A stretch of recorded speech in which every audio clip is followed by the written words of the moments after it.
All right, everybody. Welcome back to the 5678 podcast. It's your boy, Brandon, of course. I'm also here with my new co host, right? I'm back. She's back indeed. So, first of all, I just want to thank everybody for watching the first, episode that we did a couple weeks ago. We got really good feedback. I had a great time doing it. How'd you feel about it? It was good. I feel like it's the start of new things, and I'm hoping we could be that platform that could be the voice for the dance community. So Absolutely. let's ring it up. Okay, a few things. First of all, I made a grave error on the last episode. I thanked a bunch of people, basically all of the people that I had as guests on the first season, except for one person. And that person was Alejandro Rey, which I don't know how I could forget him and leave him out because he had one of my favorite episodes of last season. So I just want to give him a special shout out. Thank you so much for participating last season.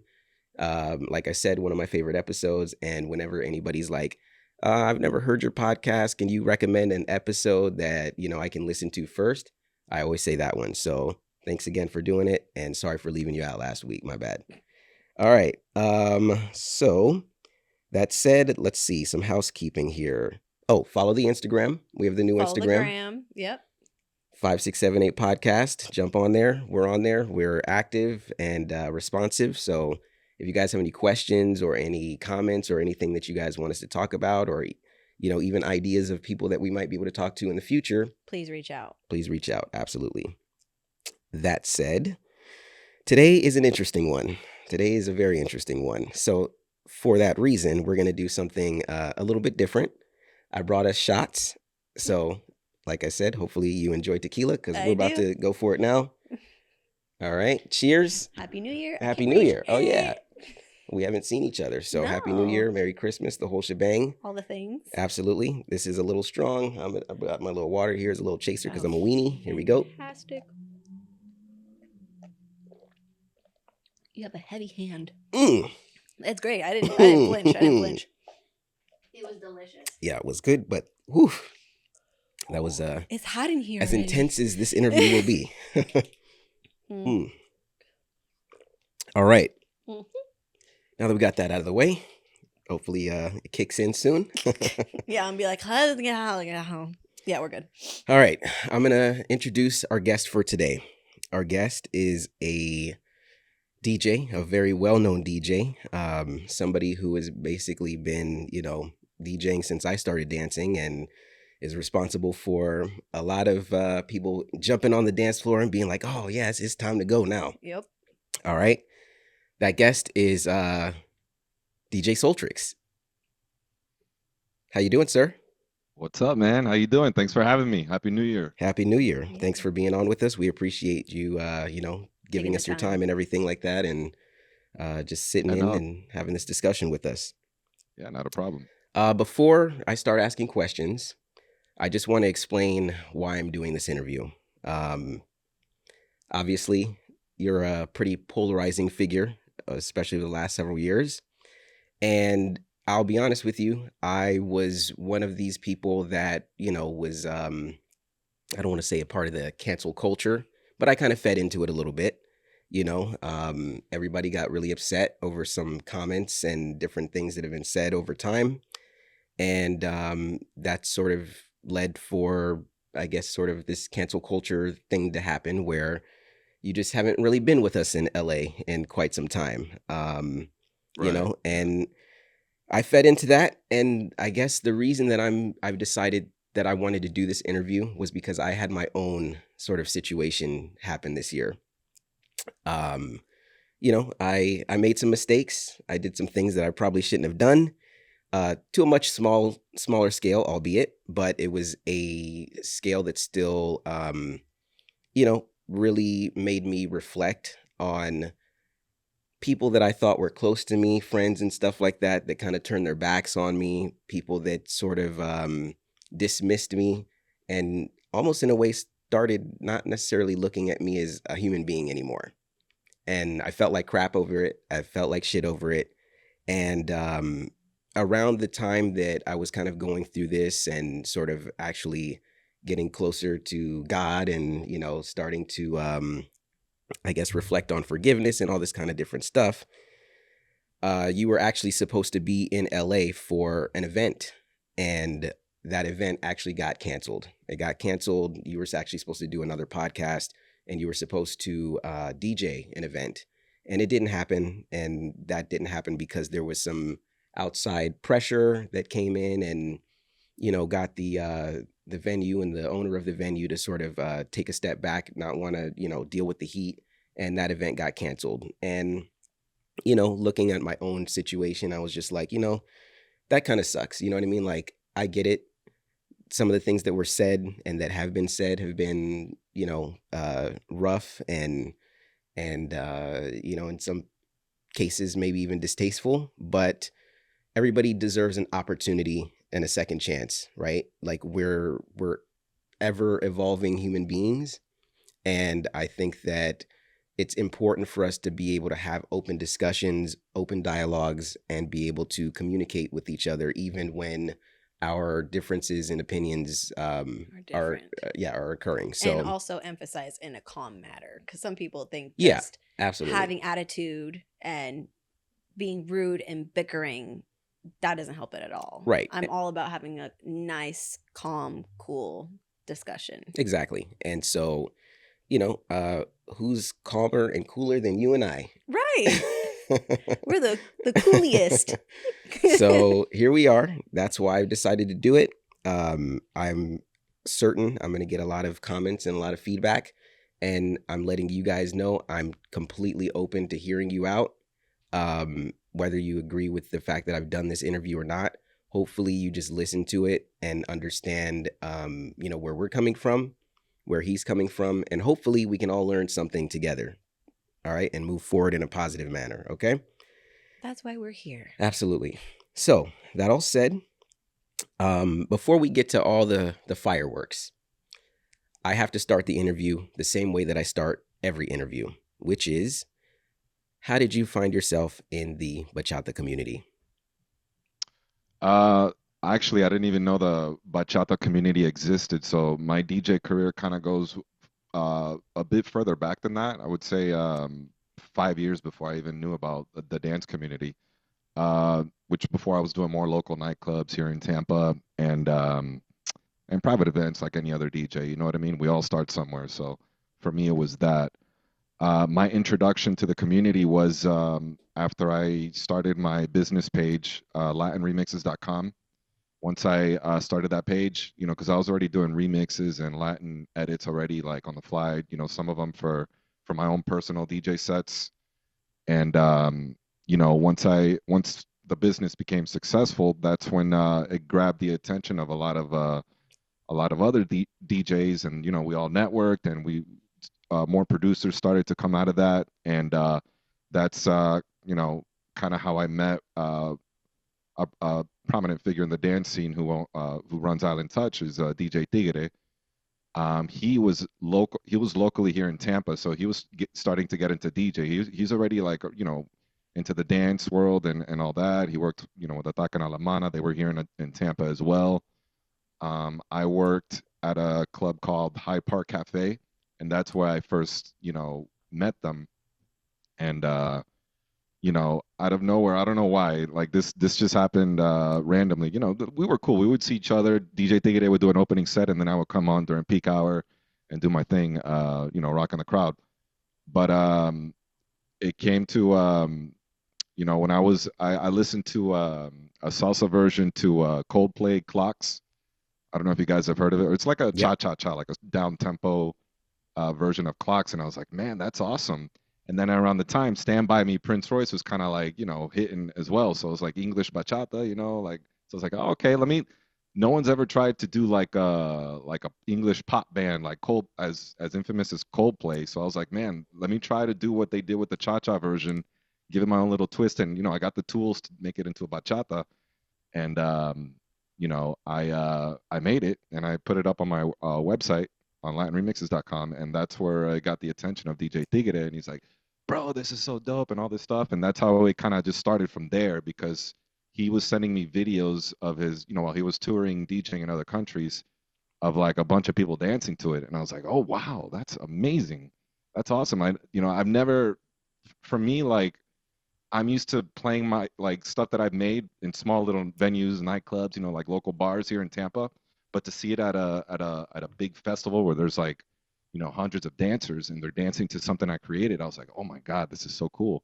So then that's when I started to kind of dive more in and get connected into the dance world and the dance market because no one was doing it yet. So That's kind of at the ironic, time, actually, because yeah. Tigre is like Mr. Traditional Bachata. Mm-hmm. So the fact that he's the one that kind of, said, "Oh, I like this modern bachata twist," Yeah, the thing I like about Tigre though is he's very open-minded. You know what I mean? Like he's adapted to new styles and he's very he's hip, I guess you could say. You know what I mean? Like he goes with the flow of the music culture and what's hot, what's coming up. You know what I mean? Like he's open-minded in that aspect. But yeah, he's Dominican at heart, traditional. That's his blood right there. So Do you have a dance background, or is it solely music? man, my dance background is just me sitting at family parties and watching people dance with my family. That's it. Now, what if you That's put the tequila earliest. into the situation? Oh, I mean, that's a different story. I mean, yeah, I like I know what I'm doing, but hey. Same. But no, like dancing.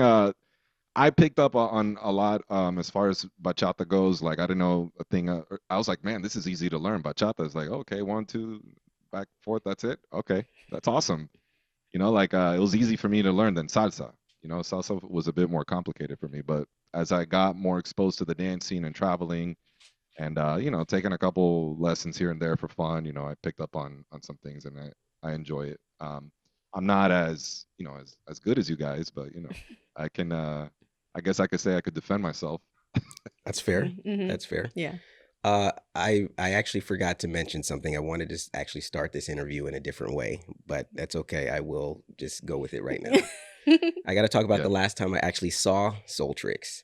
It's been a while for It me. has been a while, but the last time I saw Soltrix is exactly about 4 years ago, about a little bit 4 years and some change. And that night was on New Year's Eve of 2020. Oh, no way. Actually, that might have been my last time too. Okay, so for those of you that don't know me personally and don't really know my, history, I've touched everything here in LA in terms of like the bachata community. I've been on teams, I have DJ'd, I have hosted events and promoted events. I have competed, like I mean, just literally everything, Performed, right? fan, Yeah, exactly. standby. But getting my promotional career started happened during 2020 during COVID. Everything shut down in the March. Everything was dead, and people were looking for different things to do. And so, eventually we all got sick of sitting at home and everything like that. And people were like having house parties and stuff and doing all this stuff. And I was like, you know what? Maybe I'm going to try to do something. So, I started hosting my own little, silent headphone parties in my apartment. That's how it started, actually. Actually, Cute. a hotel. I rented Hotel. Yeah, it was I the hotel I rented a hotel room. with the took all the- margaritas. Yep, took all the furniture out, and we had a silent headphone party in the hotel. We outgrew that. We went to my apartment, did it there. We outgrew that. We went to a helipad in downtown LA, Mm-hmm. which was kind of dangerous looking back on that. And we had to outgrew that very Outgrew quickly. that. And then the last sort of thing that I did for that year was planned not only myself, but I got to shout out Nancy, Memo, Esther. We were throwing these parties in a warehouse in downtown LA. And so we had a situation where we were going to do a New Year's Eve party. And, Lit. it was cool. Like we had this whole idea. And then there was another promoter who I'm actually not going to mention his name today because I'm not a big fan. He was going to have an event himself. And for whatever reason, COVID reasons, I guess, his event couldn't happen. So he had talent already booked for his event. He knew that I was doing our thing over at the warehouse and said, hey, what do you think if we combine our events and just do one big thing because I've lost my venue and I had the connect for the venue at the time, right? So I said, all right, cool, let's do it. Soltrix was the act for that night, right? That night was probably the craziest night that I've had as a promoter, still to this day. So we get there, as you know, this is the height of COVID, by the way. Okay. So this is like you're on lockdown. They're like, police are knocking on people's doors for having parties and doing all sorts of Raiding. crazy stuff, right? We get to the warehouse. We've spent so much time and effort. We've got a balloon drop with 200 balloons at the top of Photo this warehouse. ops. We've got photo booths and we've got a bar. We've got all this different stuff going on, right? And we've got DJ Soltrix. We're about to have a hell of a time, a blast, right? Well, there's still some interesting stories about how it happened, but I'm not gonna go to that part of it. I'm just gonna say that our party was raided. Okay, we were inside of the warehouse. We hear sirens and everything else like that, and I go outside. It's me, by the way. I walk outside this warehouse and I open up the crack the door open. And there are 50 to 80, police cars and SWAT outside, like, yo, what's going on in there? And I'm like, nothing. And working like a dog. Yeah, just in here chilling. Got a full New Year's Eve suit on and everything like that. Strobe lights, glitter. Right. And it's funny because everybody obliged. Like I told everybody, just shut up. Everybody be quiet. Everybody be quiet. So everybody's quiet. I've got 300 people in the warehouse and I've got crouched down. Right, crouched down, and I've got 50 officers outside. So he's like, look, I'm going to give you two options. Officer says, you can either continue with your party and I will confiscate all of your vendors' stuff. So your DJ, I'm taking all his gear. I had food, tacos, people, taco truck, like all this stuff. He's like, I'll confiscate everything. Or you can go back in there, tell everybody that the party is over before midnight. Yeah, and this I'll is let everybody minutes go. before Yeah, this midnight. is minutes before midnight. He's like, and I'll let everybody go. And so I walk back to 300 people and I'm like, yo, hey, if you guys want to stay till midnight, we can do that. But you guys might go to jail.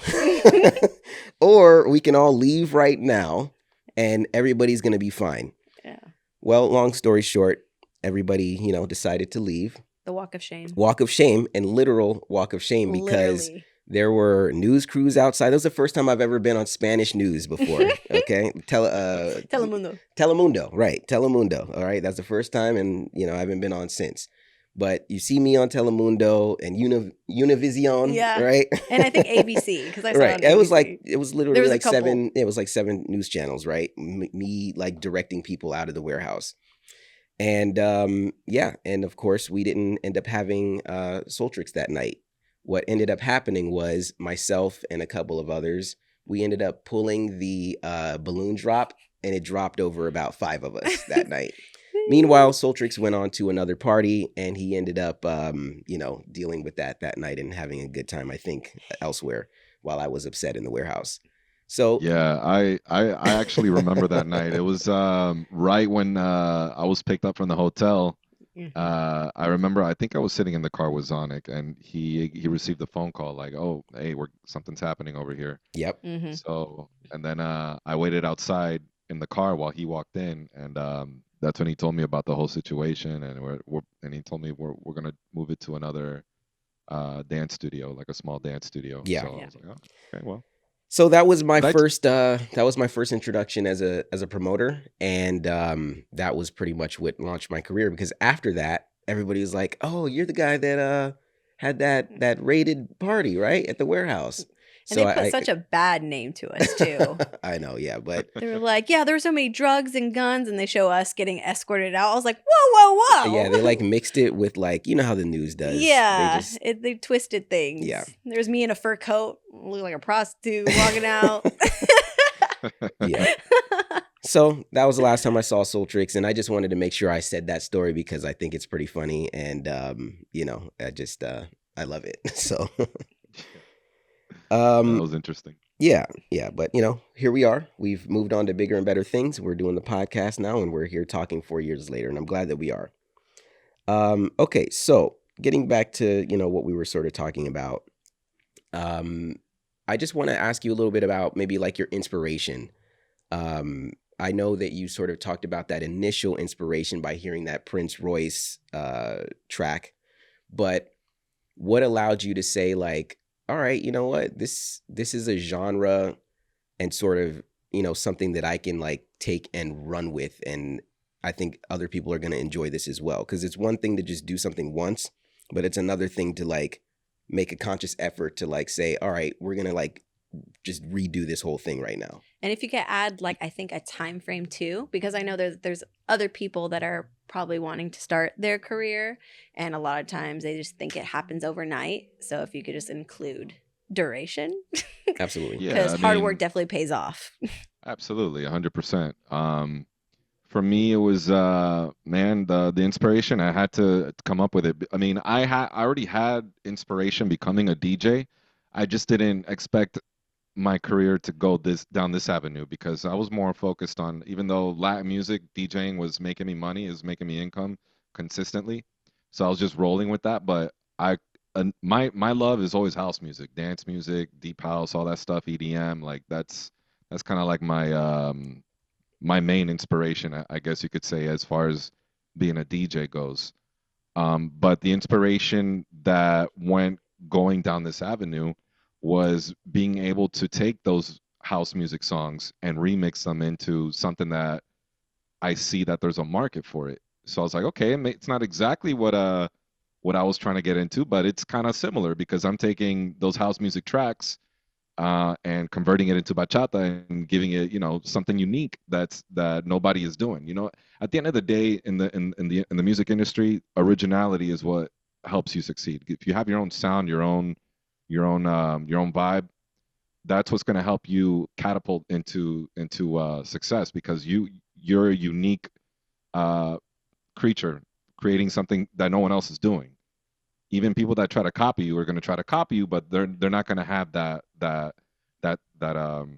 do I say that characteristic of specific sounds in the productions The that's going to match uniqueness, my yeah. own. Right. So like I could try to copy another producer all day. I'll never match those guys. Like a EDM producer or whatever, because that's they have their own system, their own structure to making songs. But to answer your question, I guess that's what it was, like becoming like a figure or a known figure in a niche market, doing something and making a living out of it. That's what any DJ's dream is, and you get to travel the world and be exposed to different communities and see sites and just it's that's when I saw the result of it, it was just it made me more motivated to continue down that path. It's kind of like when you go to the gym and you work out, you don't see it the first week, second week, third week, but over time you see your body start to develop and you see the results. So it was kind of like that. I think just the success stories, the small wins throughout my career is what kept me motivated and inspired to keep going down that path. What makes you decide to choose a particular track when you decide that you want to remix a song? Um, just the vibe, man. If like if I hear a song and it's like it's got a good tempo, it's got a good vibe, I can hear it in my head, like my producer, the producer part of my brain, if I could hear it, that I got ideas coming in, if it's flowing, and I'll be like, okay, let's jump on it.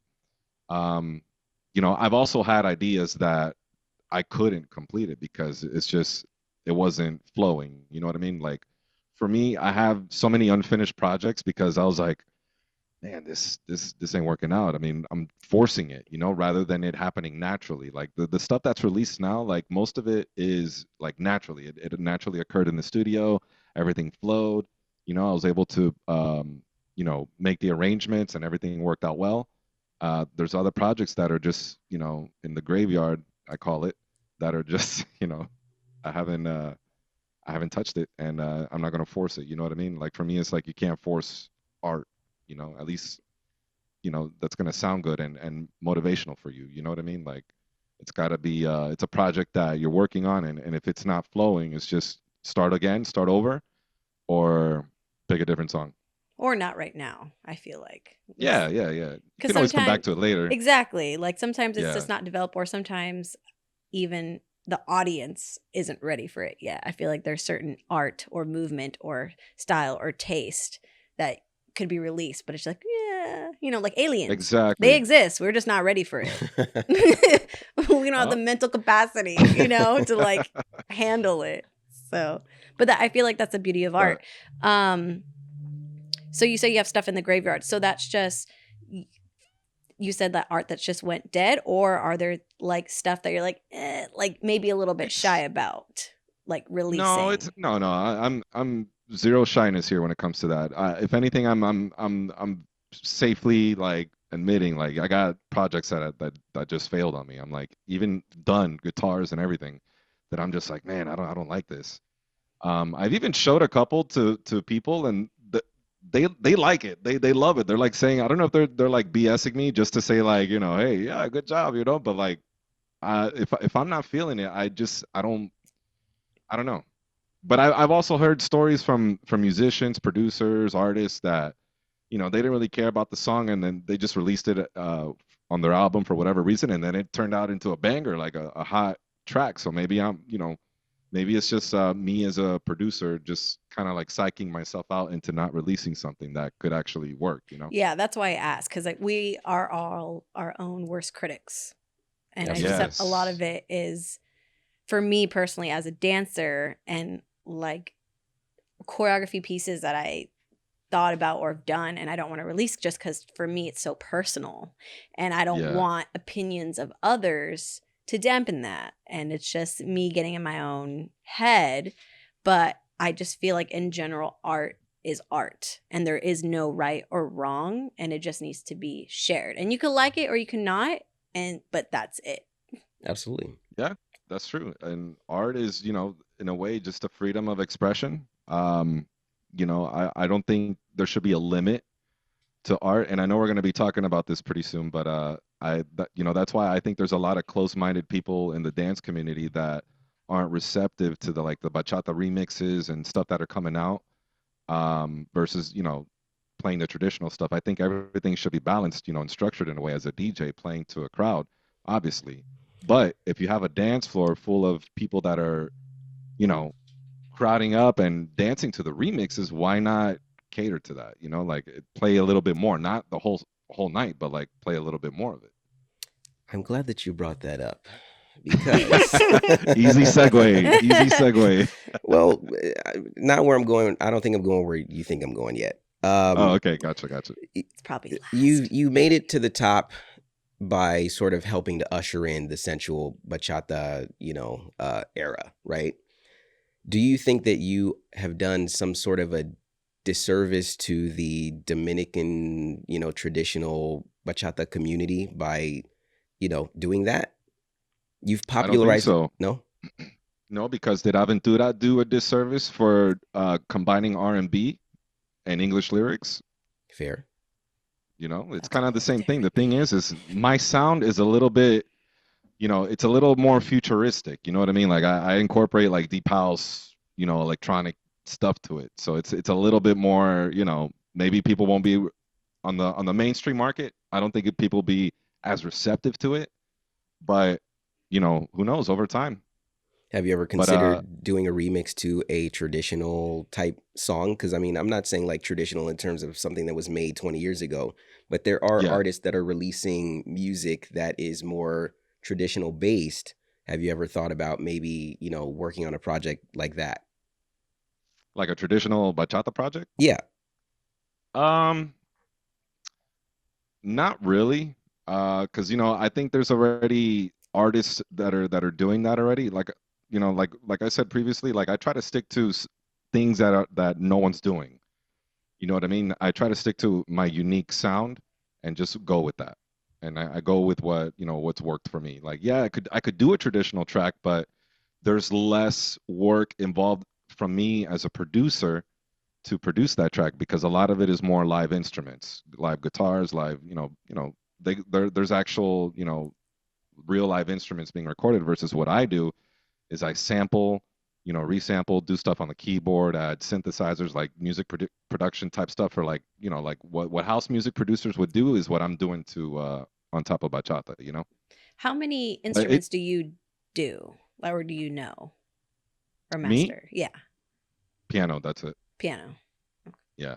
But with when you're working in a production studio, you can load any sound into the keyboard. So you can manipulate, like a saxophone, you can manipulate whatever. You load any sound Strings. Yeah. into, yeah, strings. One of my favorites when I'm starting a project. Pads and stuff like that. All of that just adds to the arrangement of the bachata production. But yeah, man, I'm not against traditional. It's just like me as a producer, I'm not I guess you could say motivated to produce something where I'm not really adding too much of my flair to it, Got it. because the traditional bachata is just more live instruments the whole way. That's not where his Usually. heart is. Hey, that's fine. That's It's fair. okay. But It I takes gotta a taste, ask. acquired taste, just like Yeah. tequila. Well, I'm like feeling.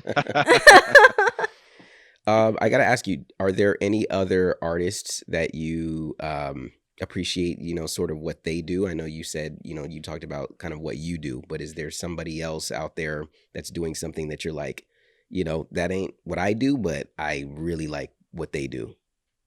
Yeah, I think one of the most underrated artists in my personal opinion that he should be up top like right now. I don't know if he's just not doing enough or what, but like I have a huge respect for Melvin Moore. He's a New Jersey Yeah, guy. Melvin's dope. You guys might have heard his stuff. Like he Absolutely. did the guitars for Kiss Me. He's got a bunch of tracks out there. He's kind of like for me, he's got that Drake sound, um, that Drake vibe in his tracks, and it's just for me, he's like one of the most underrated. I have a high respect for him because he's not trying to copy anybody. He's just doing his own thing and sticking to his style. Yeah, But Grammy I nominated artist. yeah, I think he deserves a lot, man, because that guy puts in work. Yeah, I love Melvin. I know Melvin. A I little did bit. not know who he was. Yeah, I he's literally dope. looked him up right now. I'm sorry. You get into Okay, his yeah. stuff quite a bit. But like 7,000, I was like, okay. But Grammy nominated artist, producer, songwriter, and musician. Okay. Yeah. And very funny guy. Like me and him, we click. Like especially, like don't put us in a studio together because we'll just have fun the whole time. That's a good Like just thing. cracking, Yeah. just cracking stupid. We won't get anything done. We'll just crack Oh. stupid jokes the whole time. Like we'll even go off tangent and just You got to be just me and him, we disciplined. vibe. You got to have You gotta, that yeah. discipline and chemistry. That's the Yeah. key right there. Yeah, yeah. Where do you see the bachata, sound and just sort of the genre going from here? Oh man. Um, I'd like to think it's going the direction where I've been producing it, like, a lot more electronic elements. But I just think at least right now is just people aren't receptive to it. You know what I mean? Like they feel like it takes away from bachata versus letting it grow and evolve into something, different. But that's just, my opinion. I don't see. I mean, obviously, bachata is a very big and popular genre worldwide, um, and I think the dance community is adding and helping it grow as well. But if you look at the charts, the Billboard and all that, the only people that we've seen on there are, Romeo Santos, Prince Royce, Toby Love was up there a few times, and we're talking like mainstream charts. Manuel Chorizo with the bachata song.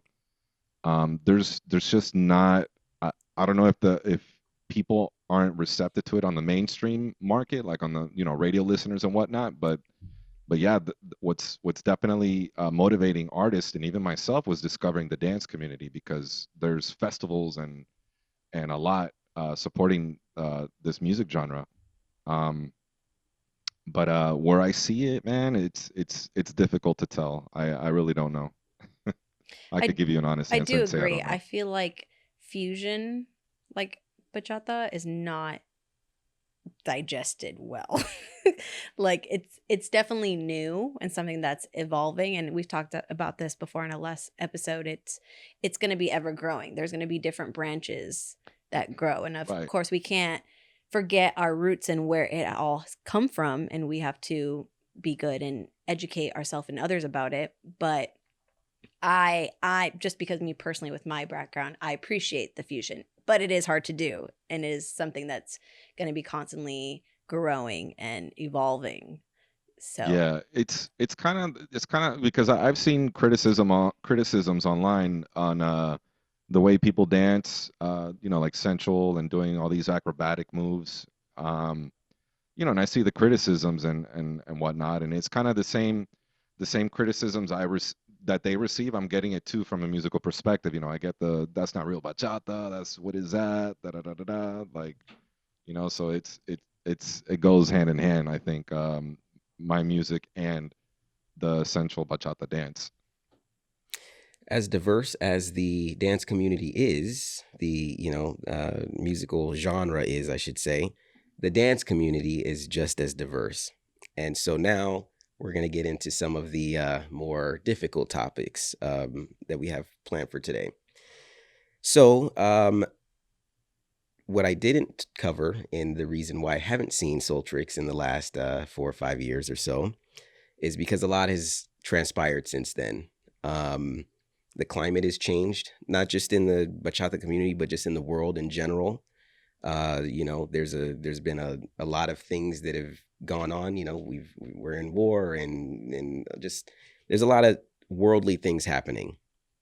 And unfortunately for you, you have tended to be a little bit more vocal about some of these different issues and things that have, sort of been plaguing the world, right? Whether Hmm. it's about Israel or the LGBTQ community or the Black community, all these different things. I've admired the fact that you've been willing to speak on them because you know what? Most people are not willing to voice their opinions. A lot of people that host events and that are sort of at the top of the dance community, they'd rather shy away from saying anything because it could affect their business. monetary business, right? Making money and getting booked and all sorts of different things. I understand that, but I also understand the need and desire to want to express yourself. So, that said, with the sort of colorful dance scene that we do have and all the different people that are involved in it, what can you say, if anything, what do you have to say about some of the things that you may have made remarks about in the past that have maybe rubbed certain communities wrong in different ways?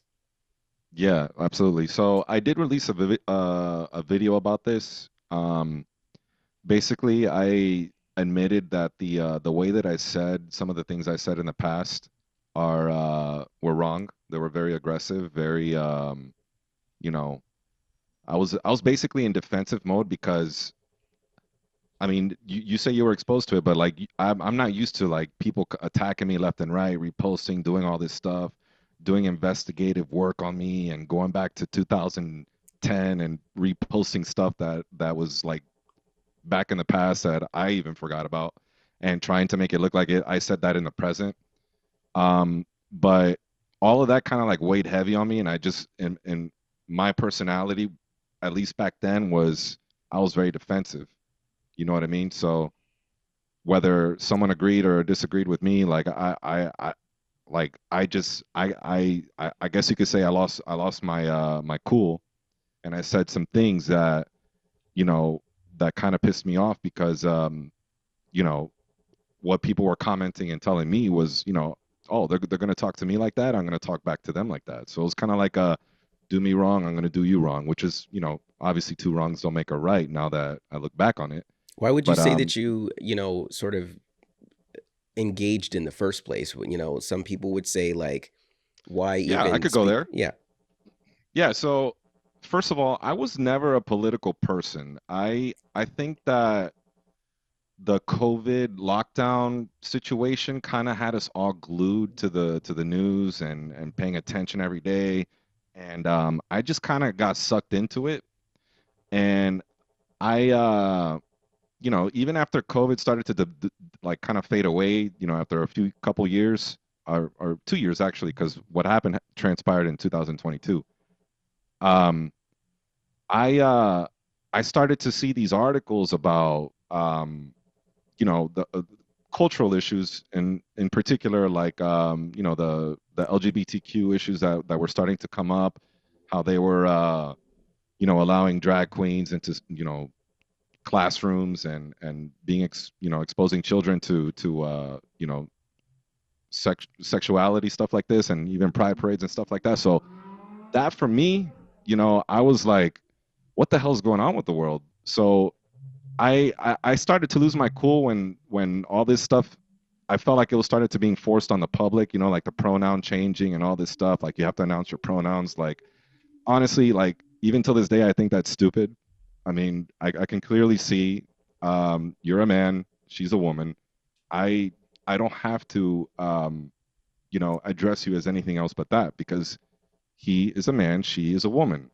You know, anything else, it's not reality, unfortunately. I mean, it's probably your reality. That's what you think, but you know, I just don't agree with it. I'm very old school, traditional. I don't know what's trying to come across now in this in our culture today, but like I don't think it was right. So I voiced my opinion on it, and that's basically how it all started. I basically posted, it used to be he and she, what's all this other stuff that's coming about now? And then it just got into arguments and comments back and forth. That's the post that went viral. And Right. I think it was, sorry.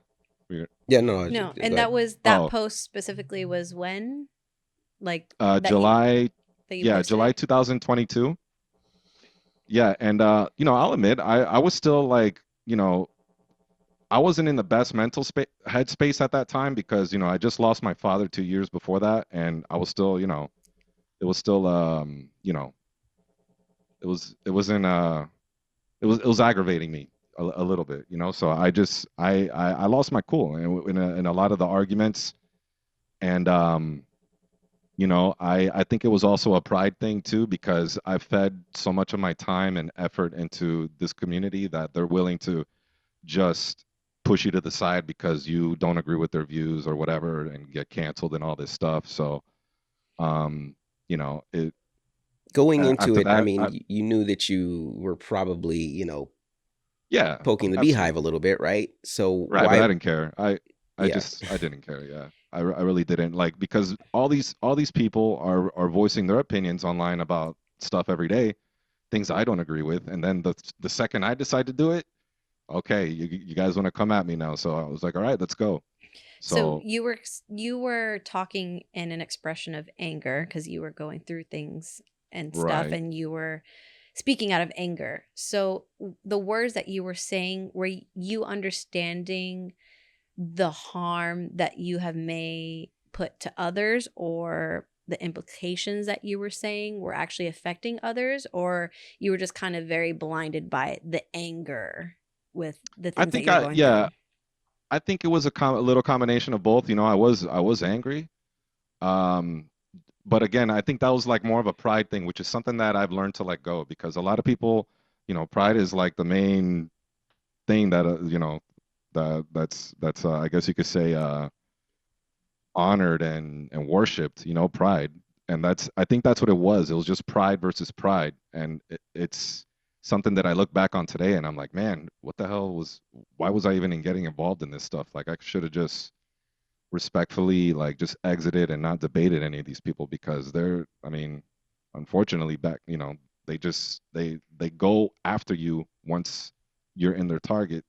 right. If you say something that they disagree with, they start researching you, they start looking you up, they try to find any dirt they possibly can, and then they try to frame you and make you look like this monster, and it's ridiculous. So So now that time has um kind of gone on, are you yeah. in search or interested in forgiveness from some of these communities, or Have you apologized right? to people who Yeah, yeah. you affected or indirectly infected?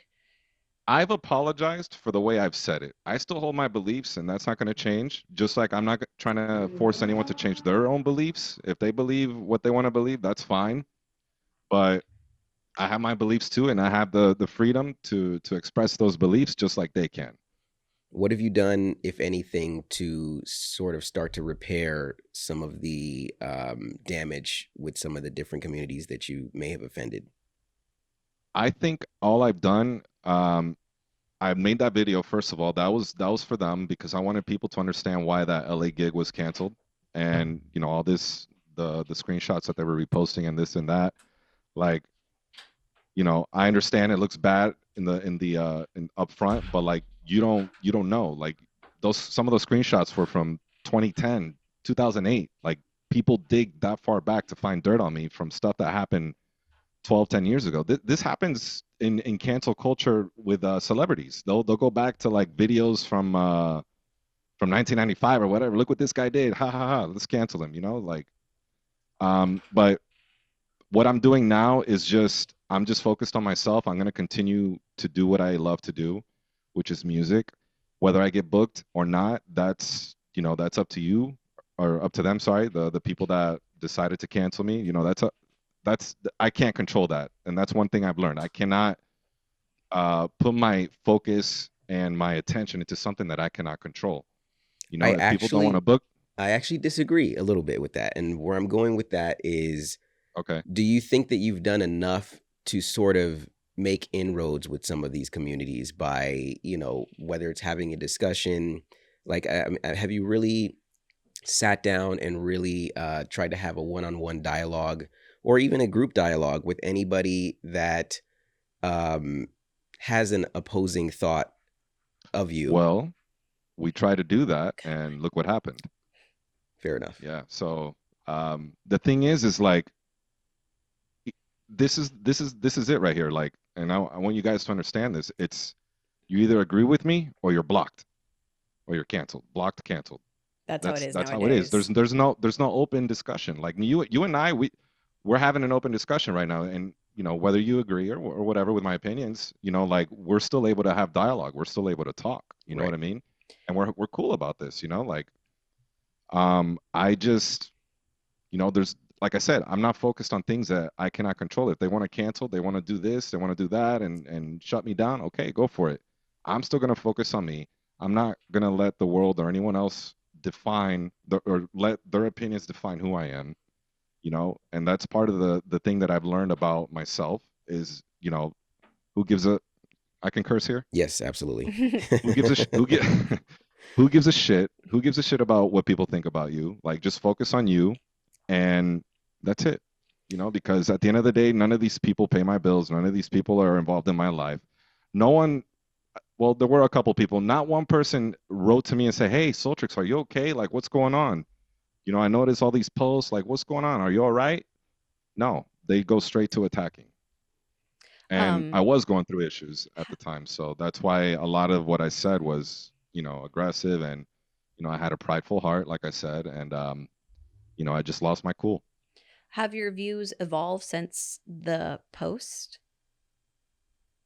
Um, I still hold my views. I don't try to be right about it towards other people that disagree with me. Like I'm willing to share my views of what I think, and I think we all have personal opinions on different topics, and I think my personal opinions have still stood to this day. I just don't um how do I say it? I just don't agree with the way I said the things I did. You know what I mean? Because as I've been branching closer to Christianity, I've noted, one of the things that I failed in is to say things, gently with a kind heart, and that's just something that unfortunately um, I didn't understand back then, and now I do. So, that's really the only thing I can apologize for if I'm true to myself. The only thing I can apologize for is the way I delivered those messages, those posts,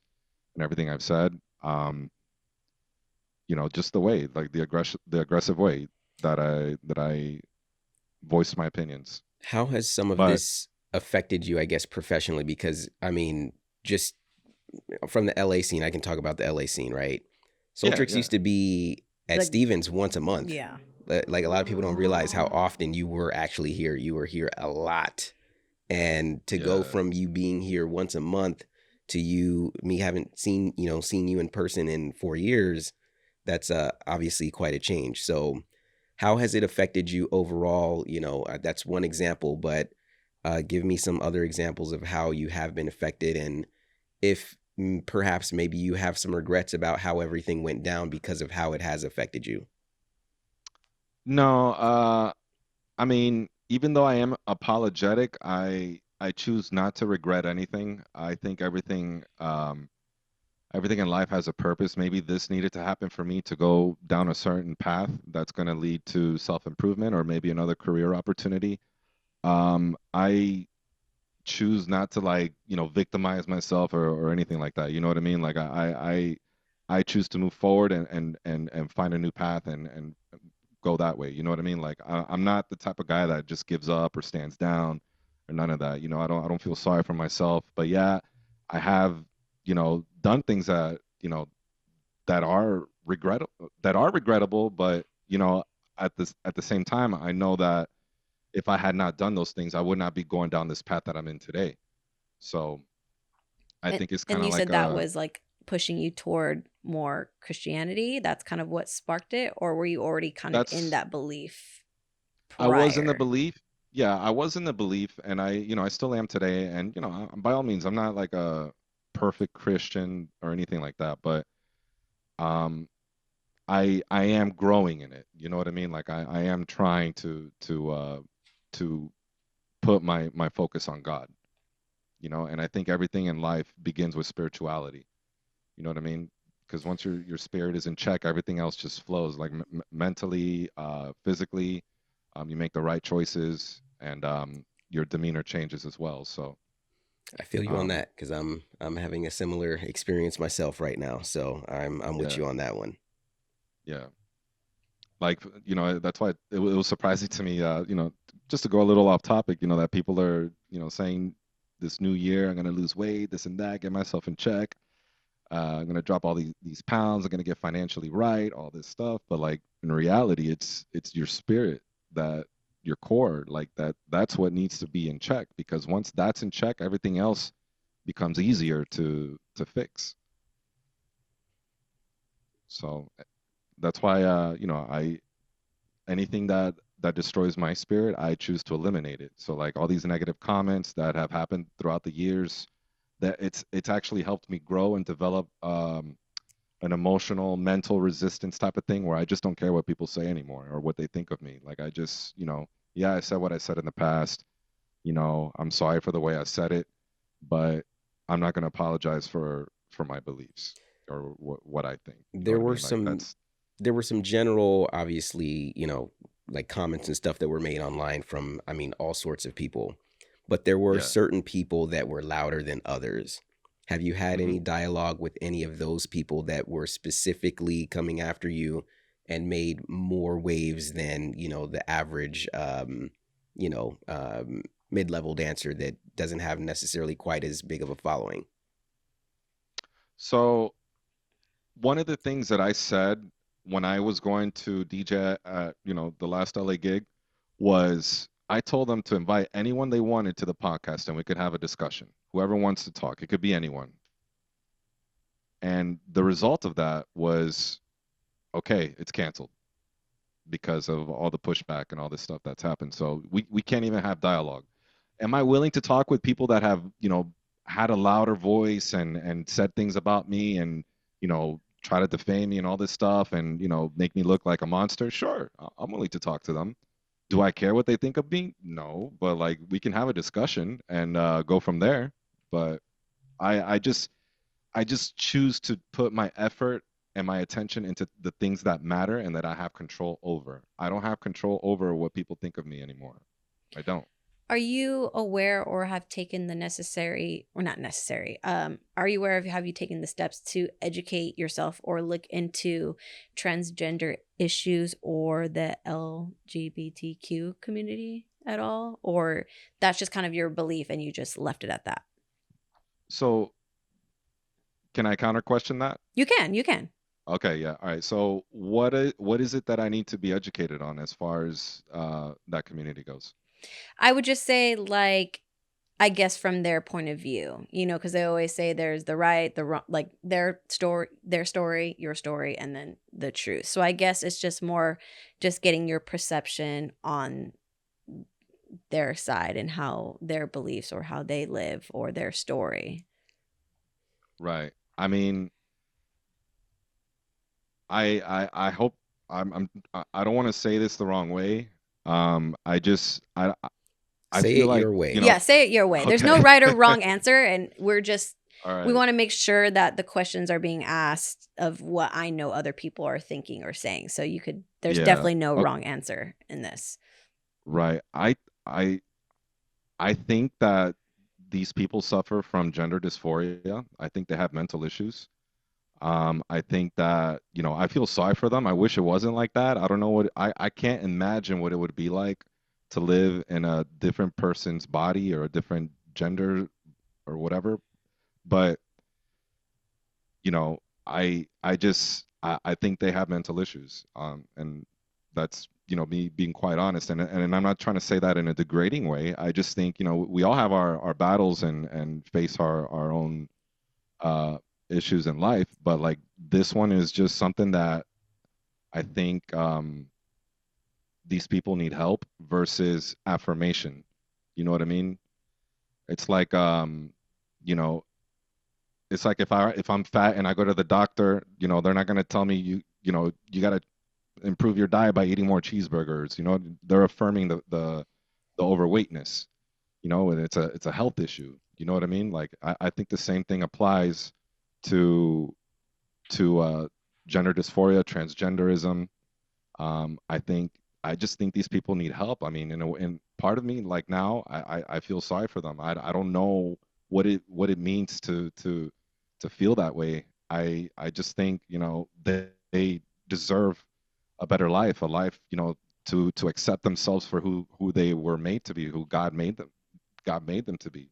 And to deny to deny that, you're just living a life that's going to lead into these suicide rates and these depression and all this stuff. Like you're out of balance. That's what I think. I don't know about the question that you're saying that I need to or be open to being educated about it. I mean, yeah, I know about the suicides and the issues that they face and the pushback. um but at the end of the day, like I just think many of these people are mentally ill. Would you be willing? This was not planned, right? This discussion and the way that it's turned out was not planned. This is like completely organic, right? Yeah, yeah, yeah. Um, I am not the person to really be the spokesperson for that community because I'm not a part of that Right. community, Neither am and I. neither is. No. Yeah, yeah. So, would you in the future be willing to, if I brought another guest in, have another type of discussion where we can get a little Oh, bit deeper into this? I've been at I've been so open to this discussion since LA, the last LA gig, because they I think they were going to invite a transgender person, and I was willing to do it. I was willing to open up and have an honest discussion, even if it did lead to a disagreement. But it just We're gonna set that when you up. We're gonna definitely set okay. that up because I don't feel that I can do a service to where we're going right now at this point. You want to talk about the black community? I got you, right? But If you want to talk about the mixed chicks, I got you. right, but this is like I don't have the No, and I just feel like people either way, even because I asked people, I was doing my research, I was doing my homework, and I still feel like people would bash me and be like, "Well, she's not part of the community," right. because I am Right. not a real representation, and I totally admit that. So just to do of service of the other people out there, we will get a proper representation. Yeah, I mean, I think that we covered a lot today. We talked about a lot. I think we asked you some very valid questions, but it's now gotten to a place beyond where I think that we have the capacity, right? So we asked the questions, but I think people want the from the proper perspective, Yeah. right? Yeah. But that said, we only have an hour. That's the unfortunate part about all of these episodes that we do. More or less, right? It's all So good. It's all good. we're gonna table this for now. But Okay. first of all, I want to say I appreciate you coming on. I appreciate your honesty, your candidness.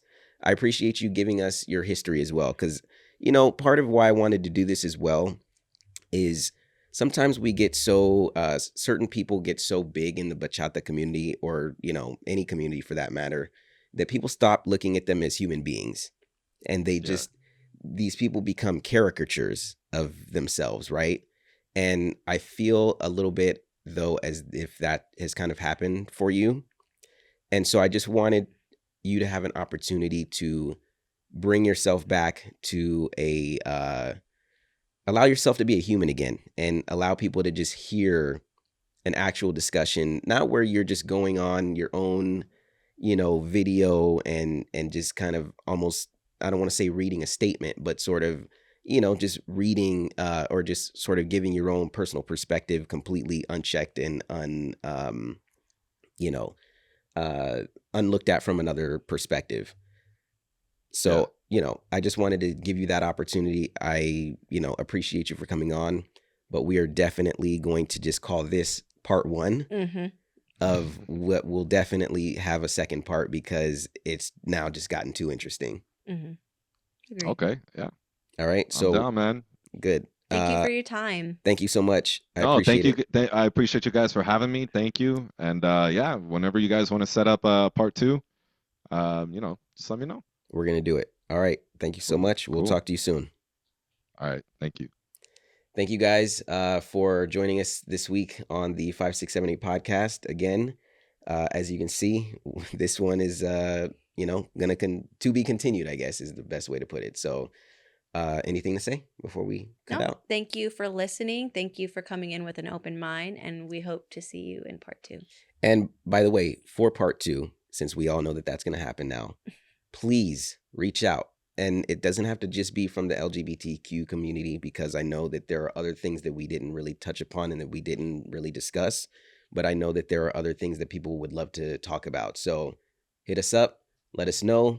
If you're interested in participating, please reach out. We will figure that out. And if you're interested in sponsoring or being featured or helping us grow in any way we can or improvements, we would love to have that from you as well. Absolutely. All right, you guys. Thank you so much. We will see you with another episode very soon.